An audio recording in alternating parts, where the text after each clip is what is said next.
So guys, এই এইখানে এসেছি আমরা পেট্রোল ভরাতে। এখান থেকে আমরা যাব বিননগর হাটে। তাহলে আজকে বিননগর হাটের একটু ট্যুর করাবো আপনাদেরকে। বিননগর হাটটা কিরকম বসে সেটা দেখাবো। তো চলেন। বাচ্চারা স্কুল থেকে ফিরছে। এইটাই হচ্ছে সেই স্কুলটা।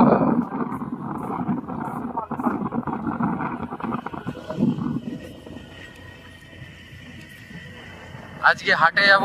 হাটে গিয়ে আপনাদেরকে দেখাবো বিভিন্ন ধরনের জিনিস। যদি পাই, কিছু গাছপালা কেনার ইচ্ছা আছে, দেখি গিয়ে ওখানে যদি ভালো কিছু অ্যান্টিক পিস পাই তাহলে কিনবো। অবশ্যই দাম আপনারাও জানতে পারবেন। আর ঠিক আছে, চলো তাহলে দেখা হচ্ছে হাটে।